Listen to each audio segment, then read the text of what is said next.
welcome to today's FP Virtual Dialogue. With today's event, we are delighted to celebrate the 2021 Gelber Prize winners, the authors of Trade Wars Are Class Wars: How Rising Inequality Distorts the Global Economy and Threatens International Peace. The authors Matthew Klein and Michael Pettis are both with us today. And I think it will be an illuminating conversation and also an engaging dialogue with the audience. It should be a fascinating discussion about global economic imbalances, what's really driving them, what it means for the world, and what can be done about them. My name is Cameron Abadi. I'm a deputy editor of Foreign Policy magazine. I was also pleased to be on the jury for the Gelber Prize this year. The Gelber Prize, for those not familiar with it, is awarded every year to the world's best nonfiction book in English on foreign affairs. The book that's selected is selected for its overall quality, but more than that, it's selected for its success at really deepening public debate and engaging readers on issues that have public significance and relevance at the current moment. And this year's winner definitely qualifies under all those criteria. The prize is presented in partnership with the University of Toronto's Munk School of Global Affairs and Public Policy, and also Foreign Policy magazine. So thank you all for tuning in. And a big thanks, of course, to the Munk School of Global Affairs and Public Policy at the University of Toronto for helping us make this event possible today. So before we get started, a few housekeeping notes. We want to make sure that we can hear from the audience. We have hundreds of people tuning in from around the world, over 1,000 in fact. That's in addition to our live streams and social media. And a significant portion of the event will be devoted to questions coming from the audience. That poses the question of how to raise those questions. So the way to do that is, if you're dialing in on Zoom, you should see a Q&A button below. If you click on that, you can submit questions that way. We just ask that you be sure to tell us your name and where you're writing from. Otherwise, if you're joining us by phone or if you're watching the live stream, you can email us your questions. The address for that is events@foreignpolicy.com. Again, that's events@foreignpolicy.com, and we'll receive those emails and cycle through the questions that way. Of course, we also encourage you to engage online. If you're on social media, just be sure to use the hashtag Gelber Prize. Okay, so let's get started. With that, I would be delighted, I am delighted now to introduce our first speaker. That is Janice Stein, who is the jury chair of the Lionel Gelber Prize. Janice is also the Belzberg Professor of Conflict Management in the Department of Political Science and the founding director of the Munk School of Global Affairs and Public Policy at the University of Toronto. She's a fellow of the Royal Society of Canada. She's a prolific TV commentator and chair of the Research Advisory Board to the Canadian Foreign Affairs Minister. Janice, welcome to the program. So nice to see you, Cameron. Cameron was on our jury, and wonderful to talk about the 5 shortlisted books, and of course to have Michael and Matthew with us for a conversation. Yeah, absolutely. This has now been my second year on the jury, and again,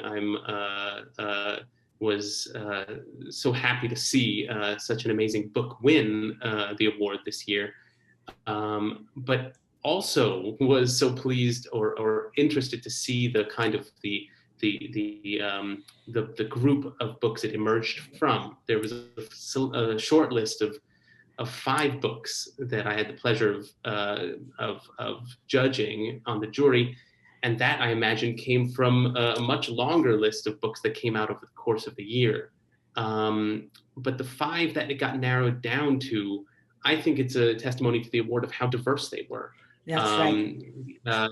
Could you give a sketch? If you recall all of the books? I'm I happy to do, pitch in. Cameron, because they were all so interesting to read. And as you said at the beginning, the Lionel Gelber Prize is really devoted to a book that deals with an important issue, but does so in a way that the informed reader without any specialization can understand and appreciate and engage with and argue with. That's very much in the spirit of the man himself who started this prize. He wanted engagement around important international issues. So we have 5 of them. The first is Peter Andreas's book, Killer High. Now, what a great title for a book, frankly. I was eager to read the book as soon as I read that title. But this is a really gripping look at war by looking at the drugs that characterize different phases of war. And it goes from tobacco to caffeine to opium to getting high on amphetamine and cocaine. And it just made me think entirely differently about war and about the experience that soldiers had. This is a really wonderful book to read. Anne Applebaum, a former Gelber winner, her book is on the list as well, Twilight of Democracy. It's a very poignant, personal reflection by Anne of what has happened in democracy to Eastern Europe. In talking to her about this book, I asked her why she started it with a vivid story of a dinner party. And she said, well, that was the beginning of this rapid change in the fate of democracy in Eastern Europe. And it's a fate that, frankly, all of us have an interest in and should be engaged with.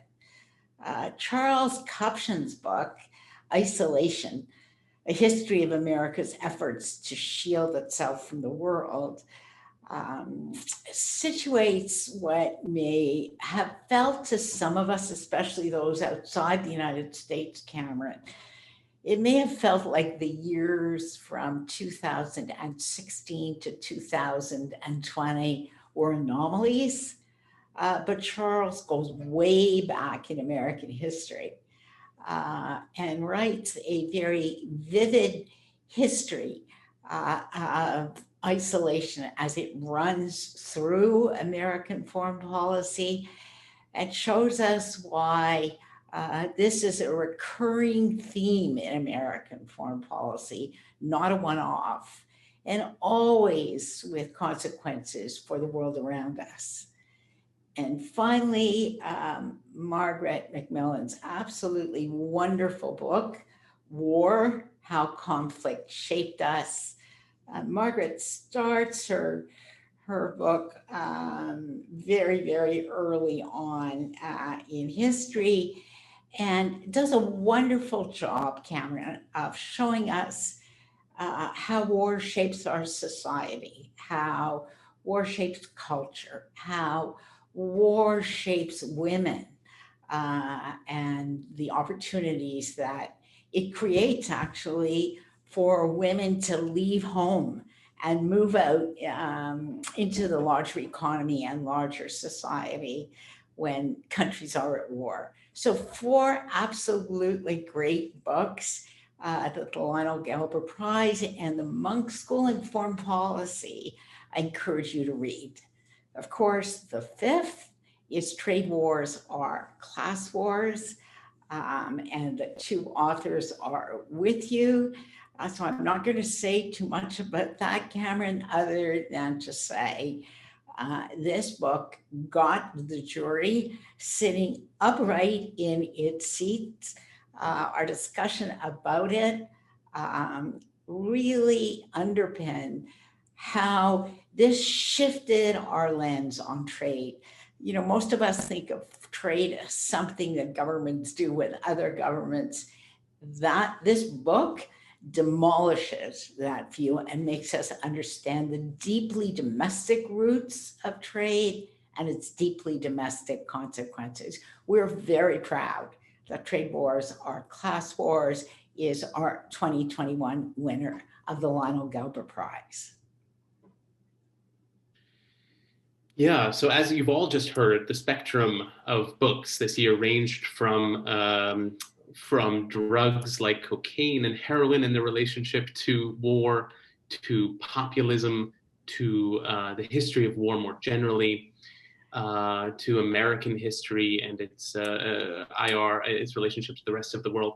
And in some ways, the winner of the prize seems at least superficially may seem like the least likely, or seems to stand out as the subject maybe that is least traditionally a foreign policy subject rather than a strictly economic subject. But I agree, Janice, that one of the, I think, great benefits of the book is the way it shows that it's impossible to separate these subjects. You know, this is trade is a foreign policy subject. It's also a domestic subject, and so I think it's instructive that the book won this year's prize as well in that way.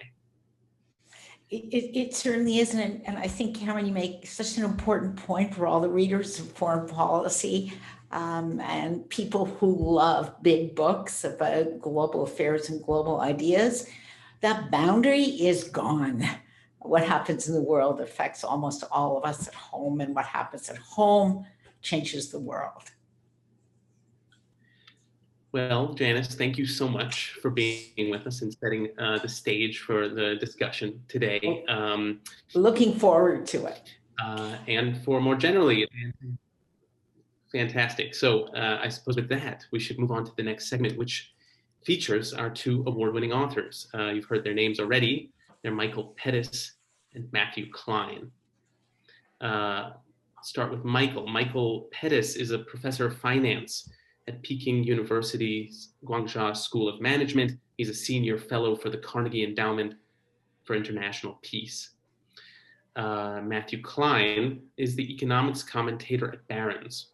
He previously wrote on economics and finance for the Financial Times Alphaville blog and co-hosted the AlphaCast podcast, and he's worked for Bloomberg View and The Economist. Michael, Matthew, welcome. Thanks for being here. Thank you very much. So we've heard in very, very broad strokes about your book. I'll just start by saying it's a book with a very provocative thesis. It's a wealth of evidence and political relevance, probably in ways that you didn't anticipate when you wrote the book. It came out before the start of the pandemic, which has brought all sorts of themes from the book, I think, to new light. But before we get into that, I think all of our listeners would benefit from hearing some broad sketch of the basic outlines of the argument. And it struck me that maybe one way of starting that conversation is with the title itself. It is, again, trade wars are class wars. And that phrase trade wars is something that we heard a lot about in recent years. With the Trump administration and tensions with China, there was obviously confrontation over trade. There was talk of exiting the TPP agreement, revisions to NAFTA. All of this may be familiar to people reading the news, but I think one of the things your book does is shows that in some ways those things we talk about in trade wars are on the surface of trade, and really underneath these trade wars is a much kind of deeper system that is linked to domestic politics as well. could you give a sketch of the kind of deeper background of the trade wars beyond the kind of fireworks of individual trade agreements?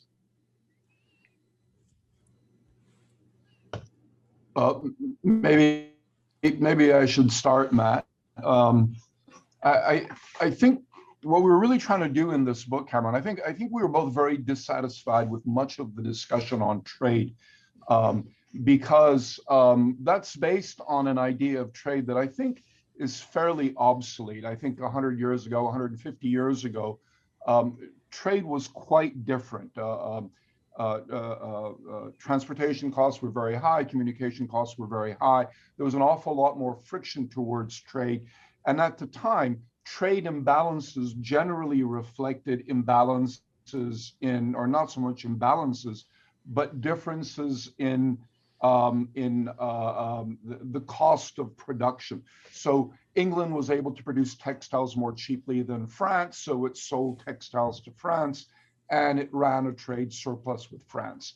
That's the way it worked back then. It was really, the key issue was the fact that a country, in this case England, was able to produce something much more cheaply than its trade partners, and the trade imbalances emerged from that.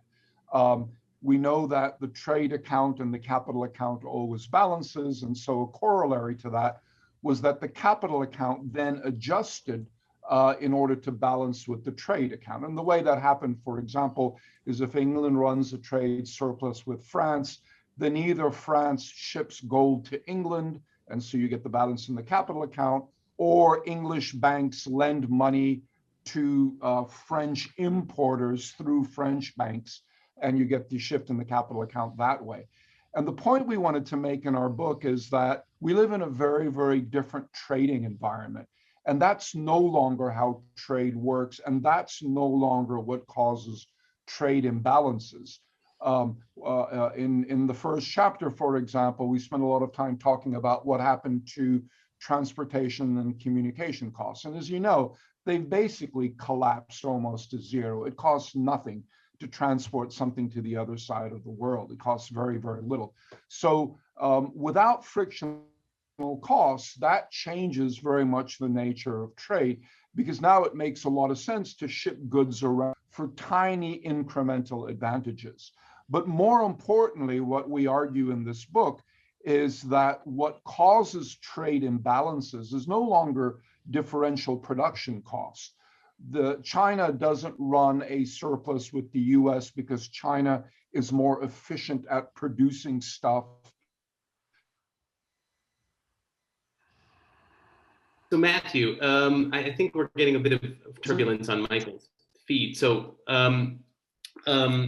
perhaps we could even specify even a bit more in terms of the argument. I think one of the things that the book does is sort of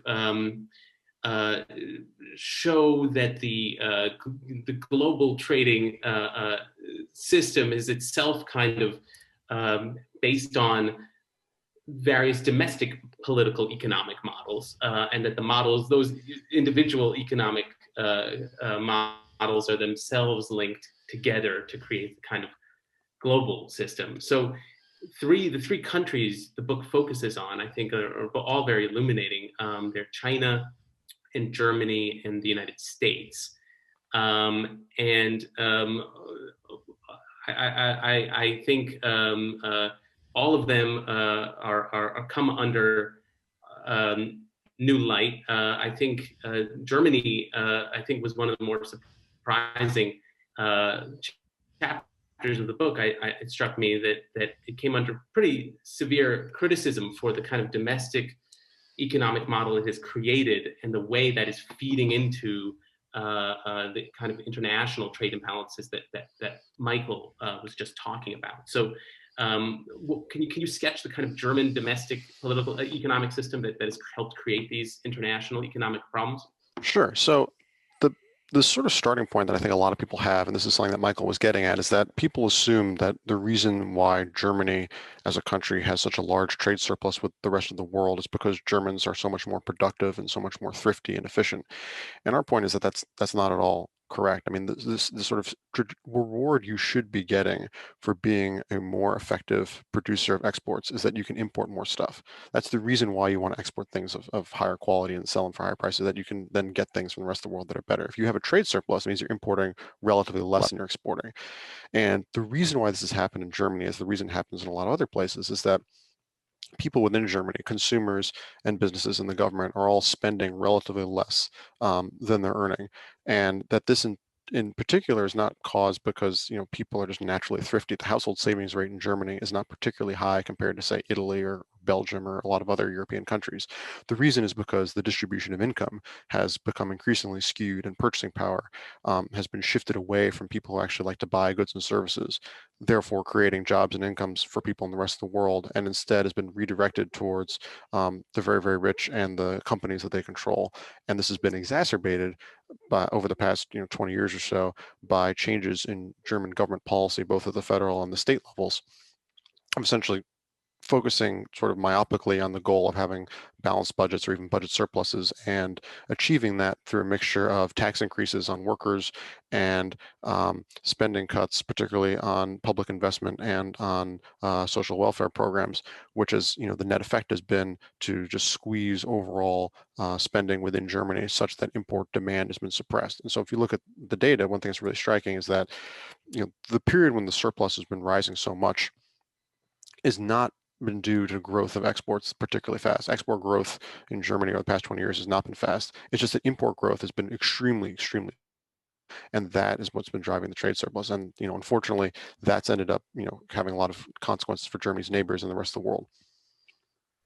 So to clarify, that is the class war part of the title. That in a country like Germany, this success at exporting is related to decisions that have been made to spend less at home, to have less money in German people's pockets, and that creates an ability to export more. I would phrase or that even slightly differently, which is it's not success at exporting. It's really a failure at importing.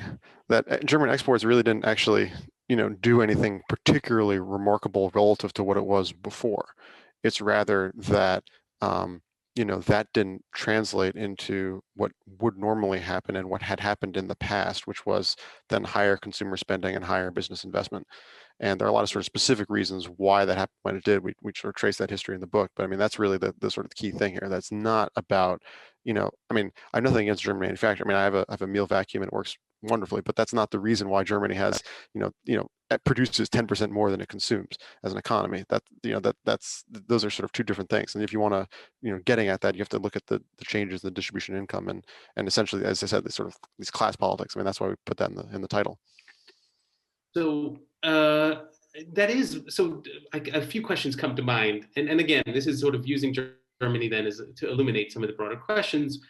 Are you saying then that the lack of domestic spending and the lack of income redistribution is not contributing at all? It's not really it's even like kind of it's not playing a role in this. Is competitiveness, that word that people always use, is that not a real factor in at all in success at exports, at least in Germany's case? So if it were, it might be because the wage costs of German exporters were held down, and that would lower the prices. But I mean, the counter argument here is that sort of the classic case that people in Europe talk about as an uncompetitive country where things did not go well would be Spain over the same period. And in Spain, you did have a very large increase in the trade deficit that sort of counterbalanced in Germany. And we talk about the interaction there a bit in the book, but Spanish exports did very well during this period. Spain is still a major manufacturing power. It was a very different story from, say, what happened in the United States, for example. And so even though you did have what people describe as a decline in competitiveness that showed up in the overall trade balance in Spain, this wasn't actually showing up as anything bad on the volume of Spanish exports, the quality of Spanish exports. So I think we should be very careful about making that kind of attribution. So I want to move on soon to the United States as the other example that you discuss in detail. But then just one final question, I think, on Germany, which is if I happen to live in Germany, and often I encounter the argument that basically amounts to saying, well, this model, this political economic model that we have, maybe we don't get paid as much as we would in other countries. Maybe we're not as wealthy. The normal consumers aren't as wealthy, but the system is stable, the jobs are stable, and that's really what Germans want out of the system. In other words, so the term class war is, I think, an interesting term. It's a sort of, I don't know, it's a sort of polemical term. But is there something like inherently? Yeah, is it inherently repressive to Germans, or because they are consenting to this, and they are it's a product of democratic policies that have produced this. So is there something incoherent in the system or inherently repressive, or is this a coherent model that may just work for Germans if they like it this way? So this is where I think the historical context is helpful. And I don't know how much detail you want to get into on this, but I mean, we talk about it a lot in the book, but a lot of what sort of exists now and emerged over the past sort of 15, 20 years was a response to the turmoil of the 1990s and, the collapse of East Germany and its absorption and all of that. And, from that perspective, yes, the situation as it has evolved, you can see what the appeal is. But at the same time, I would not say that. I mean, we should be careful of saying, oh, this is a much more stable system and so forth. I mean, a lot of the changes that occurred in the early 2000s led to things like an increase in the poverty rate. You had the fact that employment has gone up is mostly because people who are on the verge of taking early retirement, people in their sort of late 50s, early 60s, and would have just essentially gone on unemployment benefits until they collected Social Security, instead were sort of forced into taking these low-paid part-time jobs, and so that mechanically reduces the observed unemployment rate and improves the government budget balance because you have people paying Social Security taxes as opposed to collecting benefits. But overall household purchasing power actually isn't going up in that scenario. In fact, it might go down. So I mean, maybe there's, to use a term, maybe people aren't really, false consciousness or whatever. I don't want to, the understanding what people are thinking. That's not really my area. But I mean, you're looking at just sort of the data of what happened. I mean, that's not a situation where there was an increase in stability. Maybe compared to what was going on in sort of the mid 1990s, you could say there was an increase in stability, but not compared to the world before that. So I do want to shift to the Cameron, Yes. Can I add something to that? Can you hear me? By yes. the way. Okay, I turn off my video because hopefully that'll improve the sound. But there's something else that I want to add to that, and that is that the way this policy works, you also have to think of it systemically from a global point of view. And basically, in order to achieve the kind of employment stability that you're talking about in Germany, I mean, these policies, these mercantilist policies, are done for a reason. They do bring certain benefits. But it's important to understand it from a systemic point of view. What happens is that by reducing the household share of income in Germany, that's how they're able to run these surpluses. But that reduces German contribution to global demand. However, that doesn't affect the German economy directly, because as a result of these policies, Germany gets a bigger share of the rest of the world's demand. But the impact, and we've known this for a while, Keynes talked about this a great deal in the 30s and 40s, early 40s. The impact is that in this kind of trading system, there is a tendency for countries to compete in ways that reduce demand. So under these conditions, you have to see, in order for you to see growth, you have to see very rapid buildup in debt. And I think we would all agree that that's what we've been seeing in the last several decades. So there are two sets of problems with these policies. One is domestically. It has a tendency to increase income inequality domestically. And if you think that's a problem, then there's the problem. But perhaps more importantly, it has a tendency to put downward pressure on sustainable global growth. And so the world has to respond to that downward pressure by constantly increasing debt more quickly than we otherwise would. But yes, Germany does it for a reason. It believes that it benefits from it, just like China, just like Japan, but there is a cost to those benefits. So this brings us as a very good segue to the United States. Germany and China are described in the book as systems that are creating huge trade surpluses. But then that raises the question of where do those surpluses go? And I think the book very elegantly shows that the United States becomes one of the main recipients of all that sort of excess saving in major export countries. And so that sounds like a positive thing. The United States is receiving all of this investment from China and from Europe. But actually, you show this a very sort of ominous development. Could you describe why sort of this investment from these export countries are actually distorting the U.S. economy? What the negative effects of that are, Michael? Well, one of the things that we were very firm about in our book is our reluctance to unfortunately, a lot of the economics debate tends to be based on what I would call on matters of faith. So either you believe deficits are a bad thing, or you believe deficits are a good thing, or don't matter. And what we argue in this book is that's the wrong way to think about them. There are conditions under which deficits are good for growth, and there are conditions under which deficits are bad for growth. And what we really have to do is figure out what those conditions are. And it turns out they're not very complicated. As you know, the U.S. ran deficits during most of the 19th century. I think 90 to 95 years of the 19th century, we ran deficits. Now, was that a problem? Well, a deficit, by definition, is equal to the excess of investment over savings. Countries with deficits have more investment than savings. That's true by definition. Now, what really matters is whether that deficit results in higher investment or in lower savings, because there's two ways you can get more investment than savings. One is by increasing investment, and the other is by reducing savings. And in the 19th century, when the US was a rapidly growing developing country, and it had very low savings, income was very well distributed in the US, US investment needs were constrained by the lack of domestic savings. In that case, when foreigners exported their excess savings, mostly the British, the French, and the Dutch, exported their excess savings into the US, that caused investment to go up. But what we argue in our book is that that hasn't been true since the 1970s or 1980s.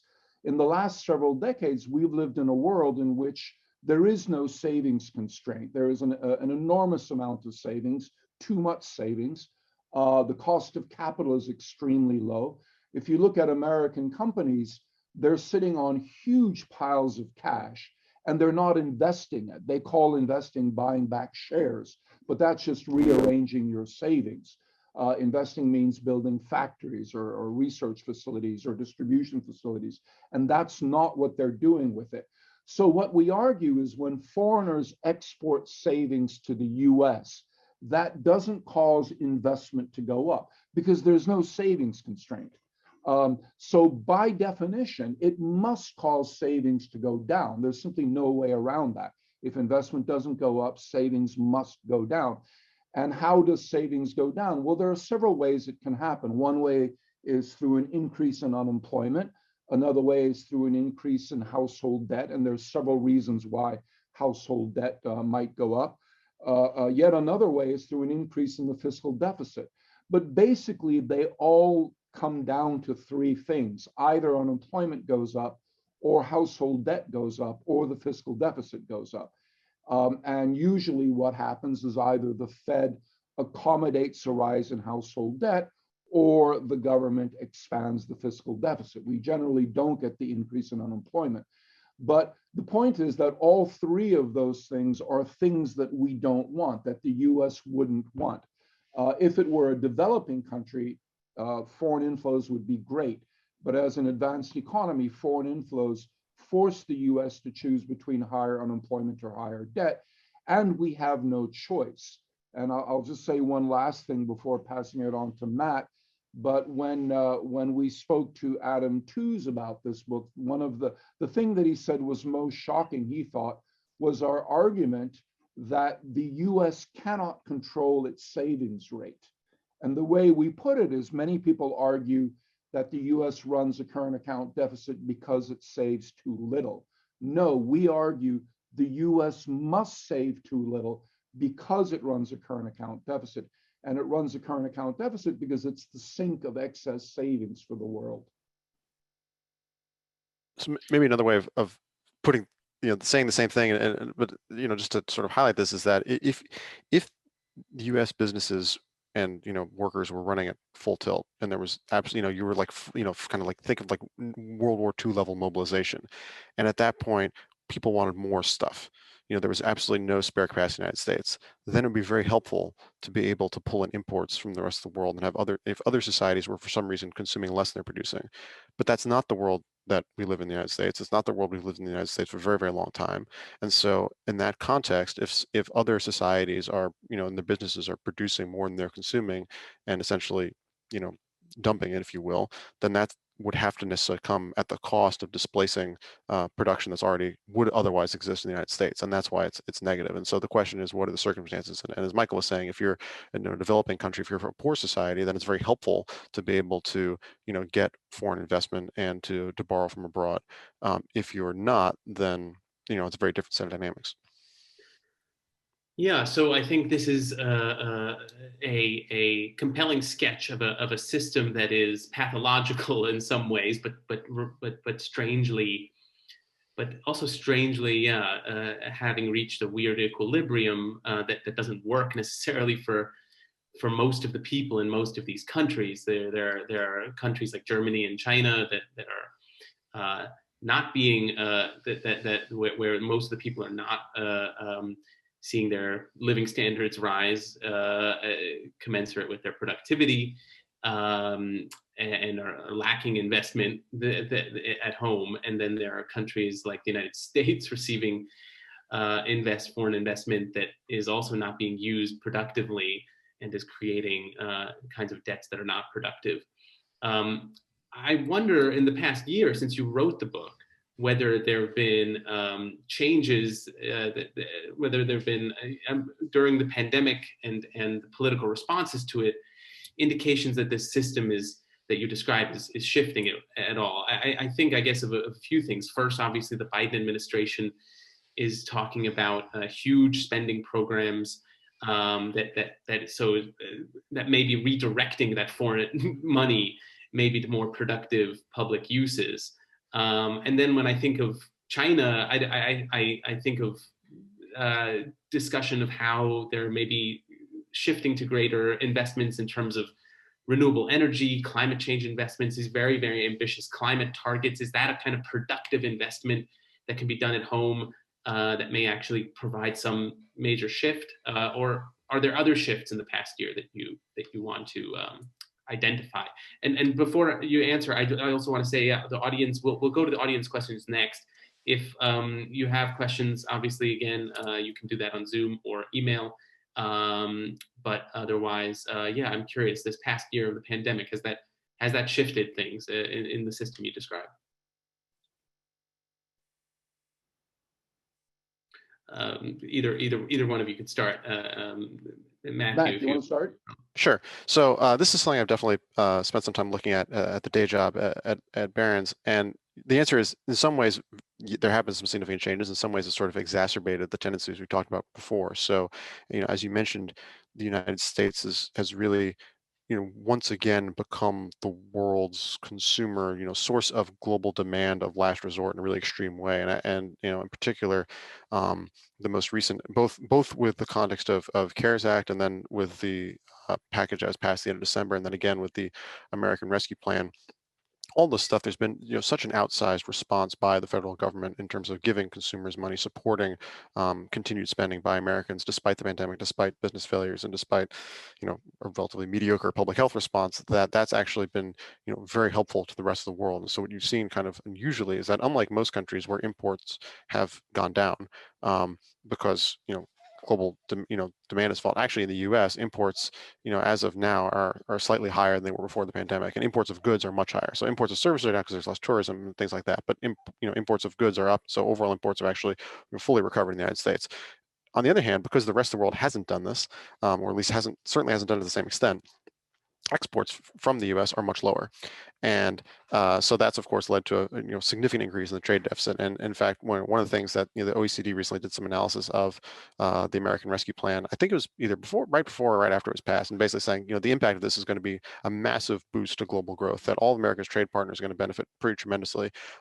But of course, the consequence is going to be the U.S. trade deficit is going to widen a lot. And of course, we're already seeing that, and it's probably going to continue to happen as a consequence as people who got that money start spending it on goods, some of which are produced in the U.S., some of which are not.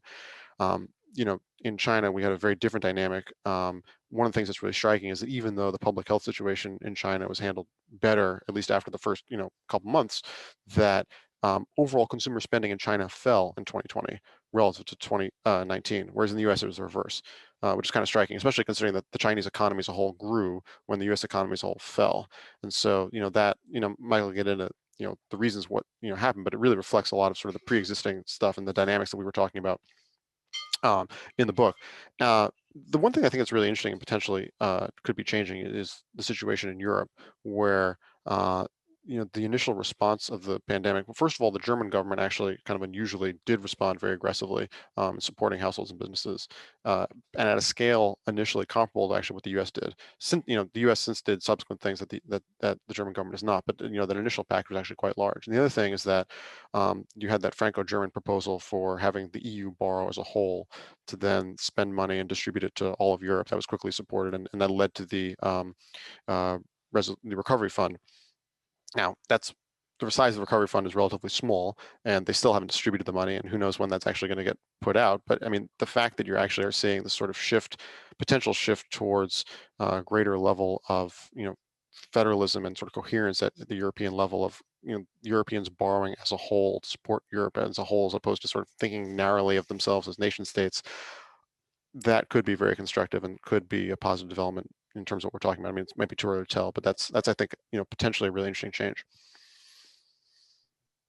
And Michael, briefly, is there any changes in China in the past year or so, in terms of the political economy, that suggests there's something changing, any more productive investment happening there that may actually provide a meaningful shift, or is it essentially unchanged? Well, there's a lot of talk about that, Cameron, but we've been talking about this basically since 2007. Now, what typically happens historically, it seems to me, let me start by saying the Chinese growth model is not particularly Chinese. It's a growth model that many countries have followed before. I call it the investment-driven growth model. And China has just taken it to more extreme levels than any other country has. But in every case, you get very rapid, healthy growth in the initial stages. And then at some point, you start seeing very, very rapid growth in the debt burden. And what that tells you is that this investment is no longer productive. For some reason, a lot of economists don't understand this, but basically, if you borrow $100 and invest it in a project that's worth $110, your debt goes up by $100, but your debt burden actually goes down. Chinese debt has been rising very rapidly since the late 1980s, but we never really noticed it because China's GDP was rising just as quickly until basically in the first decade of this century. And then we started to see explosive growth in the debt burden, which should have told us right off the bat that that must be because the investment was no longer generating as much economic growth as the increase in debt. And it took a few years to understand the problem, but I think now it's widely recognized that China has an investment problem. And what happened in China, and what typically happens in most countries that go through this problem, is that the very first proposed solution is the way to solve this is not to stop investing. The way to solve this is to shift out of non-productive investment into productive investment. Once we do that, the problem's over. And that's absolutely true. But it's a little bit akin to saying you know, the way to guarantee your son or your daughter's future is to have him or her win the lottery. And in that case, you don't need to go to college. Your future is assured. Of course, it's true. It's just damned hard to do that. And in the case of China, you've got massive amounts of investment into concrete, basically into wheelbarrows and concrete. And so there's talk about shifting that into the high-tech sector, which is a tiny share of the Chinese economy. So you would have to, you know, quintuple high-tech investment just for it to be meaningful. And they talk about the green part of the economy, et cetera. But we're really talking massive shifts of investment. And so far, they've been unable to do that. And frankly, I don't think they will be able to do that. So what China has come up with is something called dual circulation, which is just the old rebalancing from 2007 under a different name. And what they've said is what we need to do is to boost domestic consumption, and that's absolutely correct. But as Matt and I point out in our book, boosting consumption is pretty straightforward. It means boosting the income share of ordinary households. And that's really difficult to do because that's politically very tough. If I boost your share, I've got to reduce someone else's share. And of course, that's always the hard part. So the big change that's taken place in China is not so much a change. It's an acceleration of the existing problems. Debt is rising faster than ever. Exports are growing, imports are shrinking. Consumption, as Matt said, is actually down while investment is up. So there's a greater recognition of the need to rebalance the economy. But I'm a little bit pessimistic because I haven't seen any real change in the policies aimed at rebalancing the economy. Okay, that is a bracing summary. We have a lot of questions from the audience, so I'd like to shift to those. First, from Aston in Canberra, Australia. He asks, what do you think Biden should do in response to China's move to challenge the status of the US dollar, especially their move towards digital yuan? That reminds me how in the book you refer to the status of the US dollar as a reserve currency as a exorbitant burden, as you put it. So is this actually something that the United States should welcome, a sort of a reduction in its status as a leading currency? Is that something that the United States should respond to somehow and positively? Yeah, I mean, I suppose the short answer would be the U.S. should do nothing. But Michael probably has more thoughts on, what specifically the impact of China's central bank, proposed digital yuan would be. So I'm curious to. Well, I think nothing. What's really impressive about the renminbi is not how important it's become, but rather how incredibly unimportant it is given the size of the Chinese economy. If you take the top 10 trade currencies in the world, and you divide them, you normalize them somehow, divide them by their share of global GDP or divide them by their share of global trade, whatever you like, what you'll see is that 9 of those currencies punch way above their weight. In other words, the ratio of their share of global GDP to their share of global currency usage is above 1. It ranges from 2 to all the way up to 6 or 7. The highest typically being New Zealand, not because it's so actively used, but because it's such a tiny economy. So of course, it's much more likely to be an outlier. If you look at China, China is the only one that's below 1, and it's way below 1. It's about 0.16, something like that. So really, when you look at the use of the renminbi, what's really astonishing is how unimportant it is, not how important it is. And it's unimportant for a very good reason. For all of the talk that you hear in China about how they want the renminbi to become a major global currency, basically the policy has been, we want the benefits of a global currency, the geopolitical benefits of a global currency, but we are not willing to accept any of the economic costs of doing so. And what Matt and I argue in our book is that there is an enormous cost to the US of the use of the dollar economic costs. There are clearly geopolitical benefits, but there's a huge economic cost to the US of the use of the dollar as the dominant reserve currency. And I've long argued that, yes, I think in the next 10 or 15 years, the dollar will stop becoming the dominant reserve currency, not because it's replaced by the renminbi or by the euro, but because the US itself takes steps to end that process, either with a currency like Bancor or SDRs, or simply by unilaterally restricting foreign capital inflows. So I'll take a few more questions here. On that end, it would be great if the authors could be a bit pithy with the answers, maybe just so we can fit in a few more questions in our time, in our allotted time. So we have a question from Michael Camunez, who's a former U.S. Assistant Secretary of Commerce for International Trade under the Obama administration. He says, this has been an interesting conversation, but could you ground this a bit more in actual U.S. domestic policy? I fear a more protectionist mindset is taking root in the United States and globally. What pragmatic advice do you have for the U.S. government to promote growth in the working class and reduce income inequality without compromising a commitment to free trade? So is there pragmatic ideas for in promoting growth among the U.S. working class? What should the U.S. government be doing in practice here?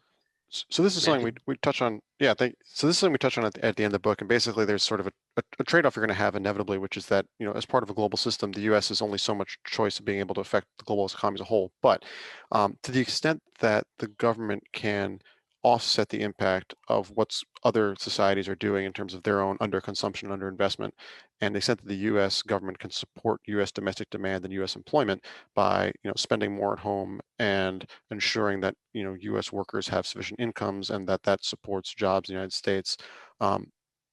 Those things are worth doing, and the extent that the U.S. government can also reduce some, or reduce the fears of some other governments that they won't be able to buy things that lead to reserve accumulation. So, for example, increasing the generosity of, say, Federal Reserve swap lines or making the IMF less punitive when it makes emergency loans, that would also be helpful. I mean, the goal overall is how can you increase global demand enough and ensure that enough of that demand affects U.S. businesses, that U.S. employment is still high and U.S. incomes are still high. That's really the problem that an American policymaker would have to face.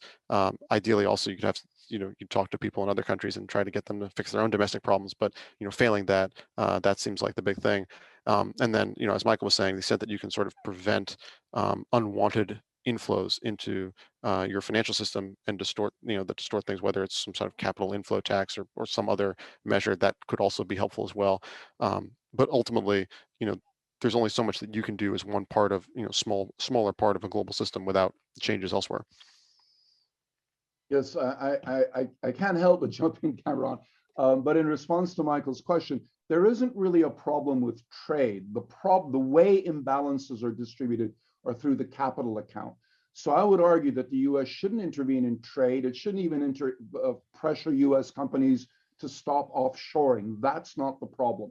The problem is that excess savings are absorbed by the U.S. through the capital account, and it's on the capital account that we should be focusing, not the trade account. We should let trade free.